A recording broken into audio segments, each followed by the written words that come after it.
Bab 674. Saat Yuda mendengar kata-kata ini, dia merasa makin sedih.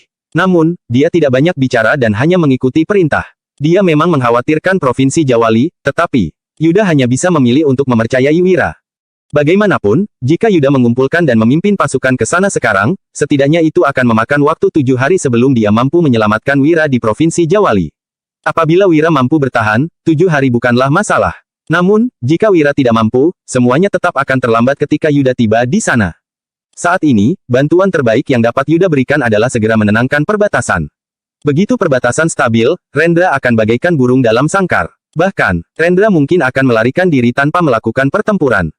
Tuan Wahyudi, tunggu aku. Aku akan mengendalikan perbatasan secepat mungkin dan memastikan kamu tetap aman.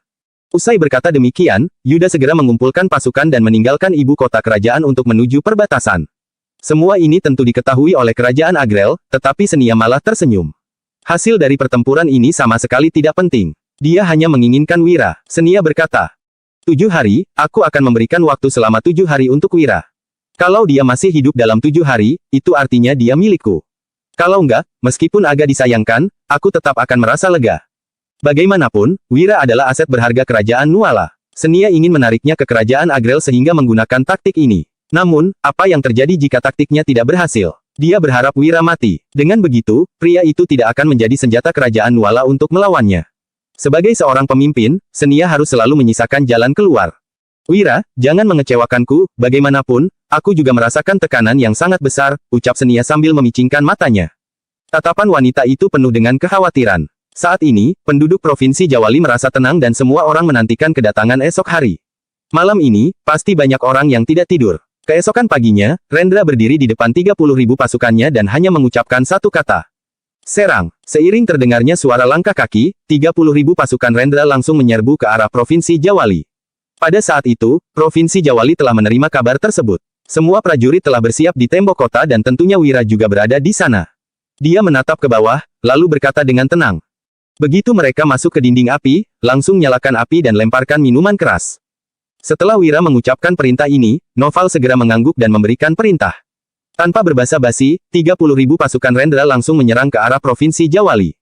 Sejumlah besar perbekalan dan peralatan militer terus meluncur. Hal ini membuat banyak prajurit merasa cemas. Saat memasuki tembok kota, banyak sekali minuman keras yang dilemparkan ke arah mereka. Meskipun pasukannya berjumlah 30.000 orang, hanya ada sedikit di antara mereka yang menyerang kota, yaitu kurang dari 10.000 orang. Sementara itu, pasukan sisanya berada tak jauh di belakang mereka. Pada saat ini, Wira langsung memberikan perintah. Satu persatu panah api tampak memelesat. Seketika, panah-panah itu tertancap di dalam parit yang telah digali sebelumnya. Kemudian, api tiba-tiba berkobar dan menjulang tinggi, serta membentuk sebuah tembok api yang mengerikan. Tidak hanya itu, ada banyak panah api yang tiba-tiba menyerang pasukan tersebut. Dalam sekejap, mereka semua terlihat seperti bola api. Di belakang mereka adalah tembok api, sementara di depan mereka adalah tembok kota. Kini, mereka hanya bisa terjepit di antara keduanya dan terpanggang. Mereka benar-benar tidak mampu memberikan perlawanan balik. Begitu Solomon melihat adegan ini, dia sontak merasa terkejut dan berseru ke arah Rendra. Ayah, meskipun ini adalah trik kecil, Solomon sulit mempercayai bahwa hanya dalam waktu 1 hari, mereka mampu melakukan persiapan matang seperti ini. Bab 675. Nggak masalah. Dalam pertempuran ini, kita pasti akan kehilangan puluhan ribu pasukan. Sekarang baru beberapa ribu orang saja, itu bukan masalah besar. Aku ingin tahu, trik apa yang masih dimiliki oleh Wira, ucap Rendra dengan acuh tak acuh. Pengorbanan besar memang diperlukan untuk menaklukkan kota dan benteng. Itu akan dibangun dari tumpukan mayat. Solomon pun mengangguk dan memperhatikan dengan cermat. Sementara itu, tembok apinya sudah mulai meredup. Kini, tembok tersebut bukan lagi merupakan ancaman besar. Rendra kembali memberi perintah, serang lagi. Ribuan prajurit lagi-lagi dikerahkan untuk menyerang kota. Pada saat ini, Wira juga berkata, saatnya untuk berjuang mati-matian. Kalau bisa bertahan, kita akan menang. Usai Wira berkata demikian, Danu dan pasukan Zirah Hitam juga bergegas ke tembok kota. Masing-masing dari mereka membawa busur dan anak panah. Meskipun tidak sekuat busur Zirah, panah-panah ini tetap tidak boleh diremehkan. Pasukan Rendra mulai menyerang gerbang kota dan memasang tangga untuk melancarkan serangan. Batu bergulir, minyak terbakar, tombak di mana-mana. Pertempuran sejati telah dimulai sekarang. Wira duduk di sana dan menatap ke kejauhan. Saat ini, seharusnya sudah hampir waktunya. Ada terlalu banyak trik dan konspirasi yang digunakan. Apalagi, tidak ada pertempuran sejati yang akan terjadi begitu cepat. Apa yang dilakukan Wira sejauh ini hanya untuk membangkitkan semangat perlawanan mereka. Hanya dengan cara ini, mereka baru mampu bertahan. Bagaimanapun, tanpa pasukan bantuan, mereka bagaikan binatang yang terperangkap. Tidak peduli berapa banyak trik yang digunakan, mereka tetap akan sulit untuk menang. Dalam keadaan terisolasi dari dunia luar, mereka hanya bisa bertarung mati-matian. Bukan hanya itu, apa yang dilakukan Wira adalah membangkitkan harapan hidup mereka. Hanya dengan cara ini, mereka baru bisa makin bersemangat dalam pertempuran. Perlu diakui bahwa apa yang telah dilakukan Wira memang berhasil. Pasukan sejumlah 5.000 prajurit memang sangat sedikit dan mungkin tidak cukup untuk menghadapi 30.000 pasukan kota pusat pemerintahan Roino, tetapi mereka tetap bertahan. Pemandangan ini membuat Rendra terkesan. Pria itu berkata kepada Solomon, "Anakku, apa kamu melihatnya?" Wira adalah seorang komandan besar yang mampu menginspirasi semangat bertempur dalam waktu sehari. Dia memang nggak memiliki banyak trik, tapi itu karena nggak ada pilihan lain. Apalagi, yang paling penting dalam pertempuran bukan hanya trik, melainkan, bagaimana membuat prajurit siap mati untukmu. Hanya dengan cara ini, kamu akan memiliki pedang tajam yang bisa menembus segalanya dan terus maju tanpa henti. Jelas Rendra. Dia akhirnya menyadari bahwa metode yang digunakan oleh Wira adalah tanpa trik. Ini adalah pertempuran sungguhan. Ayah, meskipun Wira memiliki sedikit keahlian, itu tetap nggak berguna. Pasukan besar kita akan segera menaklukkan gerbang kota, ucap Solomon sembari mendengus dingin. Meskipun Wira memiliki kemampuan untuk membalikkan keadaan, itu sudah terlambat. Pada saat itu, seorang prajurit segera memberikan laporan. "Lapor, Jenderal, markas belakang kita sudah terbakar." Begitu Solomon mendengar berita ini, dia sungguh terkejut, tetapi Rendra malah berkata sambil tersenyum. "Menghancurkan persediaan makanan dan perlengkapan kita. Hehe, ini menarik." Rendra memahami maksud di balik tindakan Wira. Menghancurkan persediaan makanan adalah untuk menciptakan kebingungan di antara pasukan Rendra. Tidak bisa disangkal bahwa metode ini benar-benar efektif. Rendra berkata, "Sejak awal, aku memang nggak berniat untuk membunuhnya, tapi hari ini, aku percaya bahwa dia benar-benar memiliki keahlian untuk mempertahankan Provinsi Jawali. Bahkan, setelah pertempuran hari ini, penduduk Provinsi Jawali akan makin mendukungnya. Kalaupun kita membunuh semua 5.000 pasukan garnisonnya, masih ada penduduk kota yang setia." Kalau melihat ke belakang, trik mengirimkan surat pemecah belah memang nggak terlalu efektif, tapi membakar persediaan tetap bisa menimbulkan gejolak kecil. Perencanaannya sangat rapi. Aku mungkin nggak akan bisa mengalahkannya jika benar-benar berhadapan secara langsung, ucap Rendra sambil tersenyum. Setelah melihat tindakan Wira, dia memutuskan untuk tidak melanjutkan serangan sehingga berkata, "Sudah kukatakan sebelumnya bahwa aku ingin menjadikannya teman, jadi, bunyikan terompet penarikan pasukan." Begitu mendengar perkataan ayahnya, Solomon hanya bisa menarik napas dalam-dalam dan melakukan apa yang diperintahkan. Menurutnya, pasukan mereka pasti mampu menaklukkan Provinsi Jawali, tetapi, dia tetap mengikuti perintah ayahnya tanpa berani keberatan. Bab 676. Di atas tembok kota Provinsi Jawali, semua orang berjuang dengan berani. Namun, begitu mendengar bunyi terompet, semua orang sontak merasa lega. Itu adalah terompet penarikan pasukan. Pasukan kota pusat pemerintahan Roino bisa-bisanya menarik diri. Itu adalah sesuatu yang tak pernah disangka oleh siapapun. Melihat pasukan lawan yang menarik diri, Lukman, Noval dan para jenderal tampak tercengang. Mereka benar-benar berhasil bertahan. Ini adalah hal yang mustahil. Wira mengangguk sambil tersenyum, lalu turun dari tembok kota. Para jenderal memberikan penghormatan kepadanya saat dia pergi. Mereka tahu jelas, jika bukan karena Wira, mereka mungkin tidak akan bisa bertahan hingga sekarang. Meskipun mereka masih memiliki banyak keraguan, hasil akhirnya tetap positif. Wira pun kembali ke rumahnya. Sebelum masuk ke dalam rumah, dia mendapati Farel yang menangkupkan tangan, lalu berkata sambil tersenyum. "Kak Wira, kamu memang luar biasa. Kamu bahkan berhasil mengatasi situasi seberat ini." Saat mendengar perkataan Farel, Wira hanya menghela napas. Kemudian, dia berkata sembari tersenyum.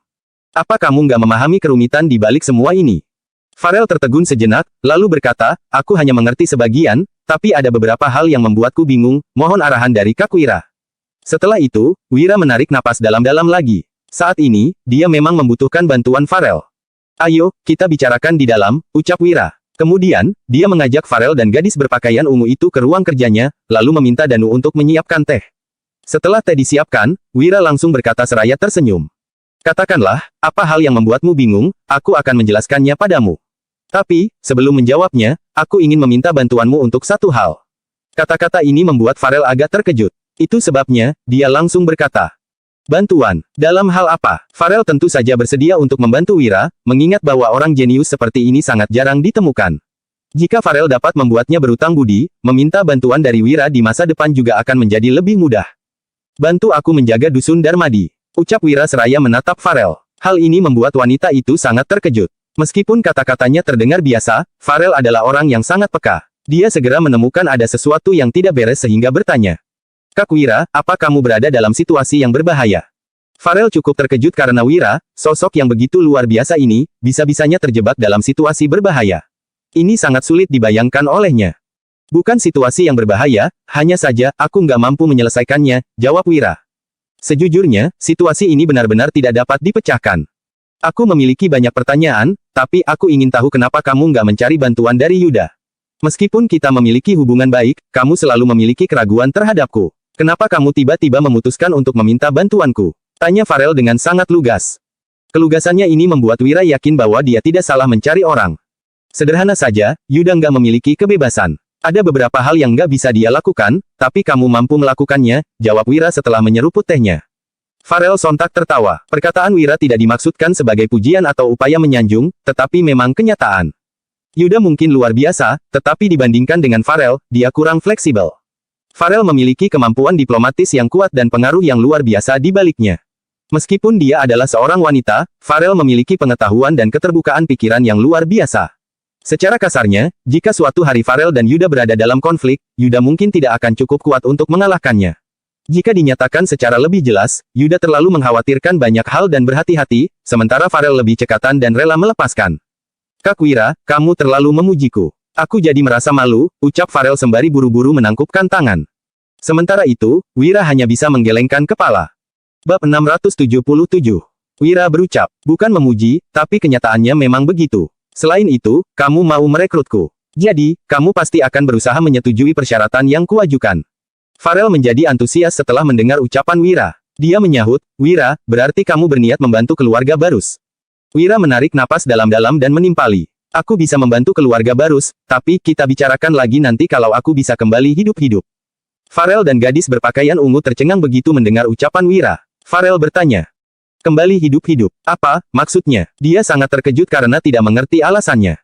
Masalah ini, kamu pasti akan langsung paham setelah aku memberitahumu, kata Wira.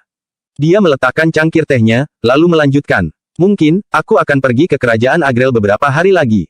Apa? Seru Farel yang seketika memelotot. Dia tampak tidak percaya. Kemudian, Farel bertanya lagi. Pergi ke kerajaan Agrel. Apa maksudnya? Farel yang terkejut belum merenungkannya.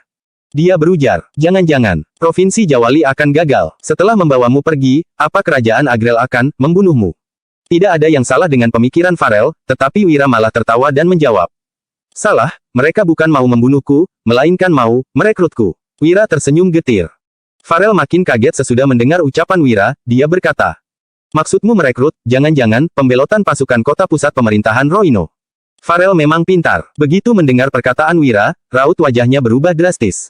Farel sudah memahami apa yang terjadi. Wira tersenyum dan menimpali. Aku sudah bilang, kamu pasti langsung paham. Farel menarik napas dalam-dalam. Dia masih tidak mempercayai hal ini. Farel langsung berdiri, lalu mondar-mandir di dalam ruangan sambil berbicara dengan ekspresi kaget. Pembelotan pasukan kota pusat pemerintahan Roino adalah strategi kerajaan Agrel. Mereka mau mendesakmu, bukan, mereka mau mengujimu. Farel melanjutkan, pasukan di perbatasan yang mendesak, tapi targetnya bukan kamu, melainkan pemerintah kerajaan Nuala. Kerajaan Agrel berniat merekrutmu. Kalaupun kamu nggak mau pergi ke kerajaan Agrel, mereka juga akan mendesakmu atau mendesak kerajaan Nuala untuk membiarkanmu pergi. Itulah sebabnya, pasukan kota pusat pemerintahan Roino nggak berjuang mati-matian untuk menyerang kota sehingga, situasinya menjadi seperti sekarang ini. Farel memang hebat, dia mampu menganalisisnya dengan sangat jelas. Kemudian, Wira menyahut. Apa yang kamu bilang, memang benar. Wira mendesah dan tersenyum getir. Sekarang, Farel baru mengerti alasan Wira mengatakan bahwa masalah ini tidak bisa diselesaikan lagi. Farel berucap. Kalau kamu nggak pergi, kerajaan Agrel pasti akan bertarung mati-matian untuk mendesak raja kerajaan Nuala menyerahkanmu kepada mereka. Sekalipun nggak bersedia, kamu juga harus pergi.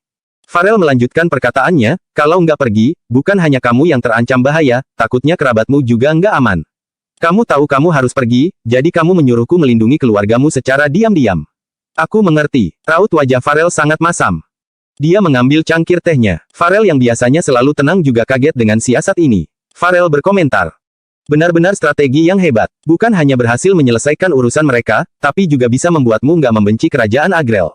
Bahkan, rencana ini dijalankan dengan sempurna. Sebenarnya, ini ide siapa? Wira menggeleng sesudah mendengar pertanyaan Farel. Sejujurnya, Wira juga tidak tahu ini ide siapa. Namun, harus diakui bahwa taktik ini benar-benar tidak terduga. Wira sangat salut kepada orang yang memikirkan ide ini. Wira menyahut, aku nggak tahu, tapi dia pasti orang yang bisa mengendalikan seluruh situasi ini. Bab 678. Farel mengangguk. Dia berkata setelah merenung sesaat. Seharusnya, Ibu Suri Kerajaan Agrel. Kalau informanku nggak salah, dia yang membuat strategi ini. Farel memandang Wira dengan ekspresi gugup. Wira tersenyum dan menyahut, Ibu Suri, wanita tua ini benar-benar hebat. Farel menggeleng dan menimpali, salah. Ibu Suri ini bukan wanita tua, tapi masih muda. Kalau informasinya nggak salah, sekarang dia baru berusia 27 tahun. Wira tercengang setelah mendengar perkataan Farel. Dia berseru. Apa, dia sudah menjadi Ibu Suri di usia 27 tahun? Mana mungkin, Wira tidak mengerti. Wanita ini benar-benar hebat, bisa-bisanya dia menjadi Ibu Suri di usia yang begitu muda. Kemudian, Farel menjelaskan. Benar, 8 tahun yang lalu dia masuk ke istana dan menjadi permaisuri. 3 tahun kemudian, Kaisar meninggal dan pangeran tertua baru berusia 5 tahun. Setelah pangeran menjadi kaisar, wanita ini pun menjadi Ibu Suri. Farel melanjutkan, awalnya, aku mengira kerajaan Agrel akan menjadi kacau setelah kaisar mereka meninggal. Bagaimanapun, di kerajaan Agrel masih ada keluarga raja selain keluarga kaisar. Mereka semua mampu merebut tahta kerajaan. Tapi, wanita ini hanya menggunakan waktu 3 tahun untuk membuat seluruh keluarga raja tunduk kepadanya. Farel menambahkan, sekalipun keluarga raja ini punya ambisi masing-masing, wanita ini berhasil menaklukkan mereka semua. Sekarang, di seluruh dunia, hanya wanita ini yang mampu menguasai kerajaan. Dia memang kaisar wanita yang hebat. Ekspresi Farel tampak takjub saat membicarakan Ibu Suri ini. Dia juga terlihat kagum. Hanya saja, Wira merasa tertekan begitu mendengar ucapan Farel. Astaga, jangan-jangan wanita ini siluman. Wanita ini menguasai seluruh kerajaan Agrel di usia 27 tahun. Dia benar-benar mengerikan. Bukan hanya itu, wanita ini juga merekrut Wira dengan cara seperti ini. Dia sangat cerdik dan juga berani membuat terobosan. Wira berasal dari kerajaan Nuala. Meskipun cukup hebat, Wira bukan berasal dari kerajaan Agrel. Jika wanita itu berani merekrut Wira dengan cara seperti ini, berarti dia yakin bisa menaklukkan Wira. Benar-benar hebat. Hal ini membuat Wira tercengang. Dia berujar. Sepertinya, kunjunganku ke kerajaan Agrel kali ini pasti berbahaya. Wira mendesah, dia merasa sedikit frustrasi. Farel juga merasa gugup sesudah mendengar ucapan Wira. Farel menimpali. Wira, sekarang, hanya bisa begini. Tapi, kamu tenang saja. Aku akan menyetujui permintaanmu. Asalkan aku nggak mati, aku pasti nggak akan membiarkan keluargamu terancam bahaya. Farel melanjutkan, penasihat kiri dan Yuda yang mengatasi urusan di pemerintahan, sedangkan aku akan membantumu menahan semua serangan di luar. Jadi, kamu tenang saja. Tentu saja, aku juga menunggumu kembali. Saat itu, kamu nggak akan menolak untuk bergabung dengan keluarga Barus lagi, kan? Sebenarnya, Farel sedang bertaruh. Ibu Suri Kerajaan Agrel memang sangat hebat, tetapi Farel juga tidak kalah darinya. Jika Wira tidak kembali dan mati di kerajaan Agrel, paling-paling Farel akan menjaga dusun Darmadi. Bagi Farel, ini hanya seperti menambah tanggung jawab lain. Namun, jika Wira bisa kembali dengan selamat, keluarga Barus akan menjadi makin kuat. Hal ini karena Farel berhasil merekrut seorang ahli strategi. Wira menarik napas dalam-dalam dan berkata, kalau bisa kembali, aku pasti akan membantumu. Dulu, Wira pasti tidak akan peduli, apalagi bergabung dengan keluarga lain. Hanya saja, sekarang Wira tahu sekalipun dirinya cukup kaya, dia juga tidak ada apa-apanya saat berhadapan dengan kekuasaan. Bab 679. Jika ingin melindungi diri sendiri dan keluarganya, Wira harus menjadi makin kuat. Wira tentu memahami hal ini sejak awal, tetapi dulu dia tidak terlalu terkenal sehingga tidak ada yang mengincarnya. Setelah mengalahkan Raja Tanui, sosok Wira makin menarik perhatian semua orang. Kebanyakan orang tidak mempercayai hal ini, tetapi orang yang percaya tentu tahu kehebatan Wira. Kalaupun ingin menyembunyikan diri, sepertinya hal ini sangat sulit dilakukan. Jadi, sekarang Wira hanya bisa mulai bertindak sesuai kondisinya. Farel langsung tersenyum begitu mendengar ucapan Wira. Dia berujar dengan antusias.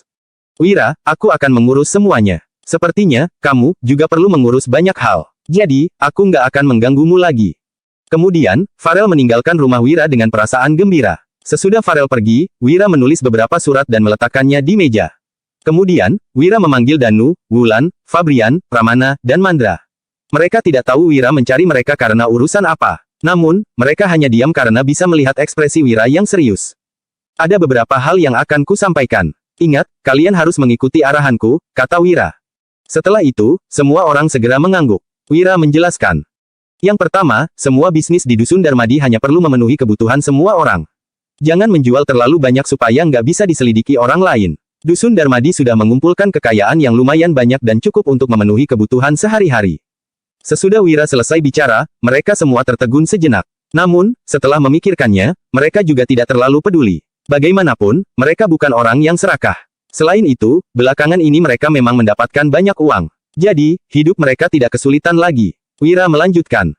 Yang kedua, jangan menonjolkan diri dan jangan terlibat dalam masalah apapun. Jalani saja kehidupan kalian dengan tenang, nggak perlu cari koneksi atau siapapun. Kalian nggak usah pedulikan omongan orang lain. Urus saja kehidupan sendiri dan lindungi diri kalian baik-baik. Begitu mendengar ucapan Wira, semua orang kebingungan. Fabrian angkat bicara. Paman Wira, ada apa? Memangnya kita perlu mencari siapa? Kalau kamu ada di sini, untuk apa kita takut? Semua orang mengangguk mendengar kata-kata Fabrian. Hanya Wulan yang mengernyit dan memandang Wira dengan ekspresi khawatir. Hal ini karena Wulan bisa menangkap makna tersirat dari perkataan Wira. Wira tersenyum, lalu berucap dengan datar. Kemungkinan, aku akan pergi untuk beberapa waktu. Semuanya kebingungan setelah Wira melontarkan perkataannya. Pramana langsung bertanya. Pergi, Paman Wira, kamu mau pergi kemana? Pergi ke Kerajaan Agrel, jawab Wira. Dia tidak ingin menyembunyikannya dari mereka karena mereka adalah orang yang paling dekat dengannya. Orang-orang ini merupakan keluarga dan temannya. Jadi, Wira harus memberi tahu mereka yang sebenarnya. Semua orang berseru. Apa? Mereka tercengang. Paman Wira, apa Provinsi Jawali nggak sanggup bertahan lagi? Tanya Fabrian. Kak Wira, aku akan mengantarmu dan Kak Wulan kabur. Sekalipun harus mempertaruhkan nyawa, aku juga akan membawamu dan Kak Wulan pergi. Ujar Danu. Tatapannya terlihat garang. Mandra juga maju dan berkata tanpa ragu. Aku juga, Kak Wira, aku akan berusaha mati-matian meskipun harus mati. Namun, Wira hanya tersenyum dan melambaikan tangannya, lalu menyahut. Kalian tenang saja, Provinsi Jawali nggak akan diterobos. Nyawaku juga nggak akan terancam. Kalian nggak perlu mengkhawatirkan hal ini. Semua orang masih tidak memahami alasannya. Mandra yang kebingungan berucap, kalau Provinsi Jawali nggak akan ditaklukkan, kenapa Kak Wira mau pergi ke Kerajaan Agrel? Wira tersenyum getir dan menjawab, aku juga nggak berdaya.